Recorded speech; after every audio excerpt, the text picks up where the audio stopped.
firman-Mu. Tolonglah kami dalam kuasa Roh-Mu yang kudus, agar kami dimampukan untuk memahami, memelihara, dan melakukan firman itu dalam kehidupan kami. Tolonglah kami semua, baik hamba-Mu yang akan menyampaikan kebenaran firman-Mu, maupun setiap kami yang saat ini telah mengarahkan hati dan pikiran kami kepada sapaan Tuhan. Dalam nama Tuhan Yesus Kristus, Sang Firman yang hidup, kami berdoa. Amin. Jemaat Tuhan, Lukas 21 ayat 25 sampai 36 akan menjadi bacaan kita pagi hari ini.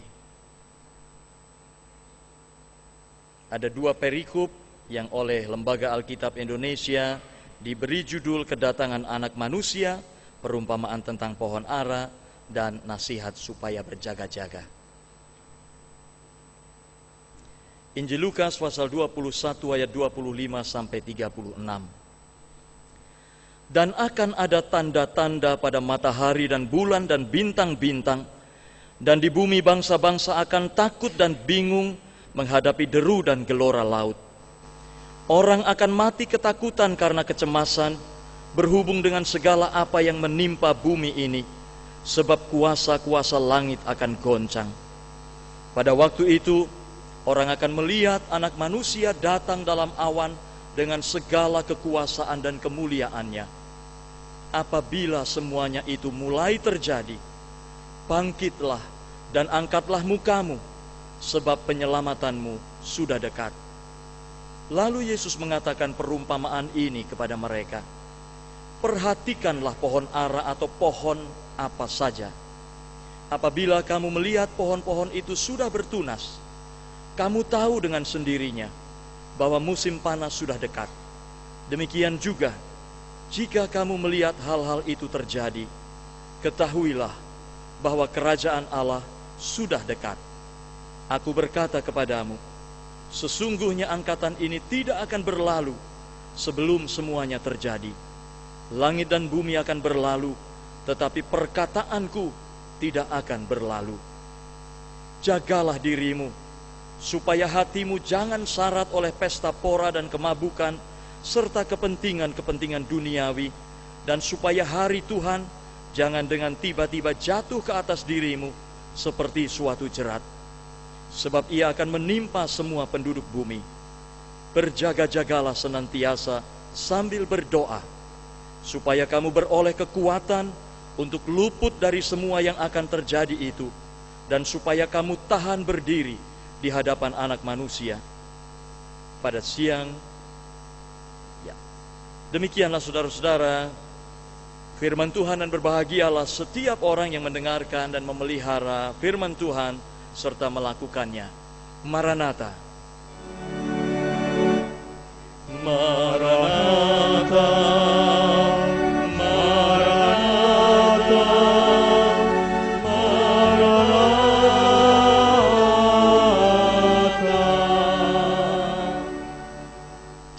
Saudara-saudaraku, tema kita hari ini adalah bersiap sedialah menyambut Sang Pelawat. Saudara-saudara, mulai minggu ini kita memasuki masa Advent, masa menantikan kedatangan, yaitu kedatangan Tuhan Yesus Kristus. Dia memang sudah datang di dunia ini untuk menyelesaikan seluruh karya penyelamatannya atas dunia ini. Dan kini dia bersemayam dalam kemuliaannya dan akan datang kembali dalam kemuliaan dan kuasanya itu. Saudara-saudara, kapan kedatangannya akan terjadi? Menjadi pertanyaan besar setiap orang, tetapi tidak seorang pun tahu kapan itu akan terjadi. Namun ada satu hal yang menarik, bahwa ia memberitahu para muridnya tanda-tanda yang mengawali kedatangannya kembali. Tetapi bagi Tuhan Yesus nampaknya bukan tanda-tanda kedatangannya kembali itu yang terpenting. Karena tanda-tanda itu hanya berfungsi memberi sinyal sesuatu yang Allah nyatakan untuk membangkitkan kesadaran Dan oleh kesadaran itu para murid kemudian mengambil sikap. Bagaimana ketika tanda-tanda itu mulai muncul sebagai tanda-tanda awal kedatangan Tuhan Yesus yang kedua. Dan Tuhan Yesus berkata kepada para muridnya, saudara-saudara, apabila semuanya itu terjadi, bangkitlah dan angkatlah mukamu, sebab penyelamatanmu sudah dekat. Saudara-saudaraku yang dikasihi Tuhan, sikap yang Yesus pesankan sangat kontras dengan sikap yang ditunjukkan oleh mayoritas manusia di dunia ini pada waktu itu. Situasi dunia ini digambarkan oleh Tuhan Yesus, bangsa-bangsa akan takut dan bingung. Artinya orang-orang di banyak bangsa akan mengalami ketakutan dan kebingungan. Orang akan mati ketakutan karena kecemasan. Sesuatu yang kontras. Tuhan Yesus pesankan kepada para muridnya, bangkitlah dan angkatlah mukamu. Sementara sekian banyak orang ada di dalam kecemasan dan ketakutan dan bingung. Saudara-saudaraku, apa yang Yesus katakan ini mengungkap gambaran orang-orang yang tidak memiliki pegangan dalam hidupnya. Cemas, bingung, takut. Orang-orang yang tidak memiliki iman sehingga ia atau mereka diombang-ambingkan oleh kebingungan. Apa yang sedang terjadi, mereka tidak tahu. Sikap apa yang harus mereka ambil, mereka tidak tahu. Mereka ada dalam situasi bingung, takut dan bingung. Apalagi mati ketakutan karena kecemasan, menunjukkan bahwa mereka bukan saja tidak memiliki pegangan atau iman, tetapi sekaligus tidak memiliki pengharapan. Itulah yang ditunjukkan oleh ketakutan, kecemasan, dan kebingungan. Dan Tuhan Yesus, saudara-saudara, tidak mau para muridnya menyambut kedatangannya dengan sikap yang sama seperti yang dinyatakan oleh dunia. Tuhan Yesus menghendaki ketika ia datang dengan segala kekuasaan dan kemuliaannya itu, para muridnya menyambutnya dengan bangkit dan mengangkat muka, penuh pengharapan dan sukacita. Pengharapan karena itulah saat yang dinanti-nantikan. Sukacita karena kedatangannya adalah kegenapan janji penyelamatannya. Ingat, ketika tanda-tanda itu terjadi, bangkit dan angkatlah mukamu, sebab penyelamatanmu sudah dekat. Saudara-saudaraku yang dikasihi Tuhan, Tuhan Yesus tahu bangkit dan mengangkat muka, tetap berpengharapan dan bersukacita menyambut kedatangannya, bukanlah hal yang mudah untuk dilakukan. Sementara waktu kedatangannya tidak pernah bisa dijadwalkan kapan akan terjadi. Itulah sebabnya ia berpesan, jagalah dirimu, supaya hatimu jangan syarat oleh pesta pora dan kemabukan, serta kepentingan-kepentingan duniawi. Dan supaya hari Tuhan jangan dengan tiba-tiba jatuh ke atas dirimu seperti suatu jerat. Berjaga-jagalah senantiasa sambil berdoa, supaya kamu beroleh kekuatan untuk luput dari semua yang akan terjadi itu, dan supaya kamu tahan berdiri di hadapan Anak Manusia. Saudaraku yang dikasihi Tuhan, Tuhan Yesus menghendaki agar setiap kita terus-menerus membangun kesadaran diri secara penuh. Dan dia memperhadapkan kita pada dua pilihan. Pilihan yang pertama adalah jagalah dirimu. Jagalah dirimu. Pilihan yang kedua, atau hatimu mau syarat dengan pesta pora, kemabukan, dan kepentingan-kepentingan duniawi. Ada dua pilihan yang Tuhan Yesus ungkapkan dan tawarkan. Jaga dirimu atau hatimu syarat dengan pesta pora, kemabukan, dan kepentingan-kepentingan duniawi. Saudara-saudara, ketika orang berada di dalam kecemasan atau ketakutan, biasanya orang cenderung untuk melarikan diri. Melarikan diri dari rasa cemas dan takutnya itu. Dan pesta pora, kemabukan, pemenuhan nafsu duniawi adalah cara-cara yang seringkali dipilih oleh banyak orang untuk melarikan diri dari berbagai kecemasan dan ketakutan itu. Dan dunia kita sekarang sedang berada dalam situasi yang seperti itu. Atau pesta pora, kemabukan, kepentingan-kepentingan duniawi itu dilakukan orang karena orang merasa jemu dan jengah menunggu sesuatu yang tidak kunjung datang, sehingga kebingungan mengambil sikap. Lalu orang memilih untuk mengisi hidupnya dengan memuaskan dirinya dengan kesenangan-kesenangan dunianya. Di tengah situasi seperti itulah Tuhan Yesus berpesan, jagalah dirimu. Saudara-saudaraku yang dikasihi Tuhan, zaman ini adalah zaman kegilaan. Bahasa Jawanya zaman edan. Zaman ini zaman edan. Zaman kegilaan. Banyak orang gila harta, banyak orang gila pangkat, banyak orang gila jabatan, banyak orang gila hormat, banyak orang gila uang, banyak orang gila kedudukan, gila kesenangan, gila memuaskan berbagai nafsu. Sehingga orang ada di dalam situasi mengejar materi dan kesenangan-kesenangan duniawi.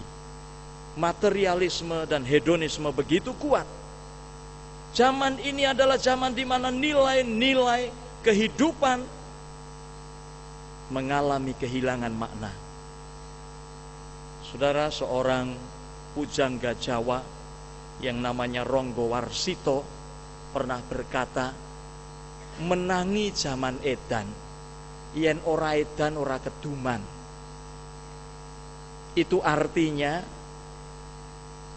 siapa yang mengalami zaman kegilaan ini, kalau tidak ikut-ikutan gila atau menggila, tidak akan kebagian apa-apa.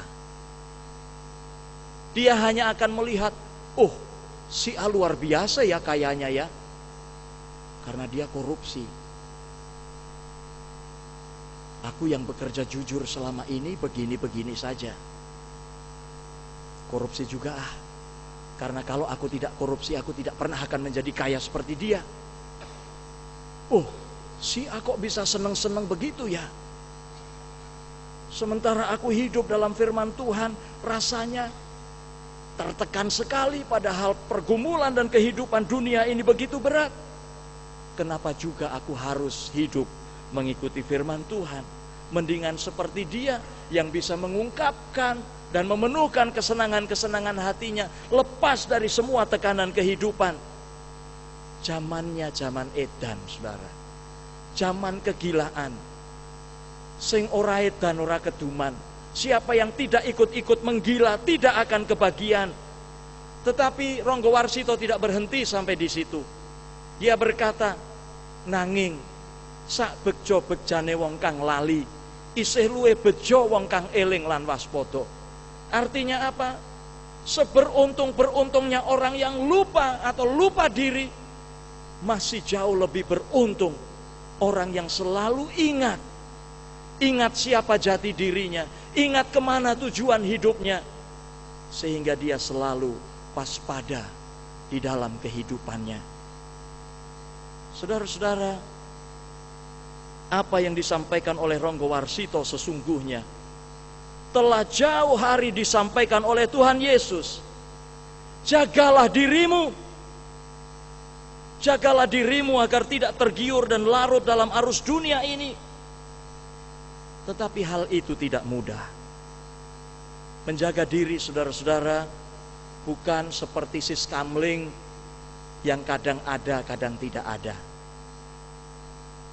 Menjaga diri juga bukan seperti menghadapi ancaman teror yang ketika bom sudah meledak, baru penjagaannya begitu ketat, lalu lama-lama semakin kendur, bahkan kemudian seringkali kehilangan kewaspadaan sama sekali. Tapi Tuhan Yesus berkata, berjagalah senantiasa.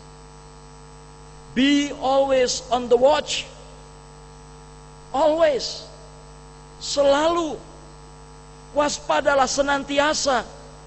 Jangan pernah kendur sedikit pun. Jangan pernah lalai sedetik pun di dalam hidupmu. Menyambut kedatangan Sang Mesias. Menyambut kedatangan Anak Manusia yang melawat dunia ini, yang menyatakan kegenapan penyelamatan itu. Tetapi saudara-saudara, Tuhan Yesus juga tahu, menjaga diri dengan kekuatan manusia, dengan tekad manusia itu tidak cukup. Terlalu berat buat manusia untuk menjaga dirinya dari semua godaan, dari semua hal yang menggiurkan itu. Pesta pora, kemabukan, kepentingan-kepentingan duniawi, atau pemenuhan nafsu duniawi. Oh, terlalu berat bagi manusia. Oleh sebab itu dia juga berpesan bahwa berjaga-jaga itu harus ditopang dengan kekuatan dan kuasa sorgawi. Tuhan Yesus mengajak setiap pengikutnya untuk senantiasa terkoneksi dengan kekuatan sorgawi. Tuhan Yesus mengajak setiap pengikutnya untuk berorientasi pada kemuliaan dan kuasa Tuhan, bukan pada kenistaan dan kuasa dosa, bukan pada kesenangan-kesenangan dan keinginan-keinginan serta maksud dan kehendakku, tetapi pada apa yang menjadi kehendak Tuhan. Itu sebabnya ia berkata, saudara, berjaga-jagalah senantiasa dan berdoa. Berdoa adalah sesuatu yang memungkinkan setiap kita terkoneksi secara langsung dengan kekuatan dan kuasa sorgawi,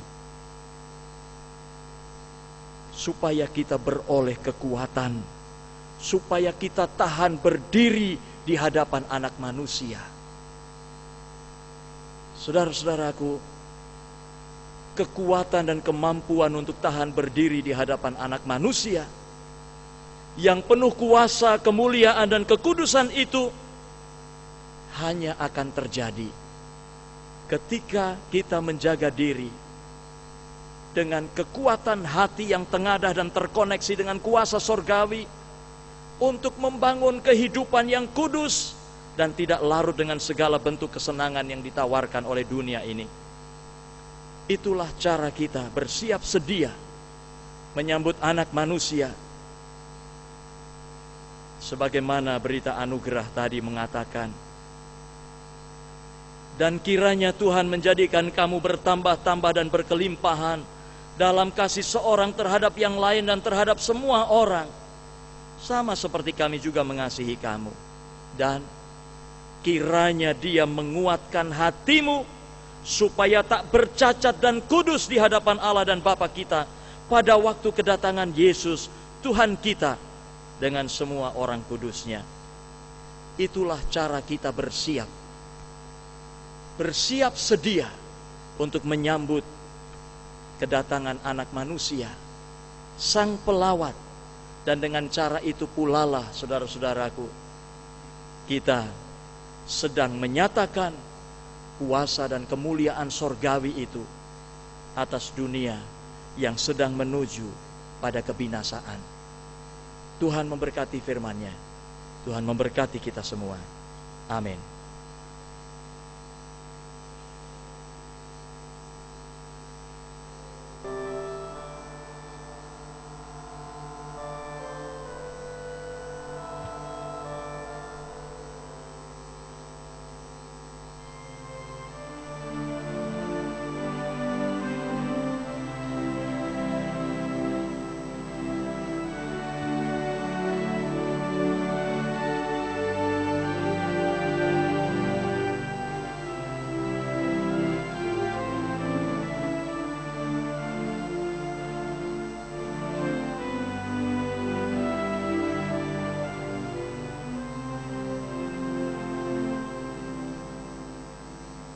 ya Tuhanku. Itulah judul pujian yang akan kembali disampaikan oleh paduan suara wilayah 10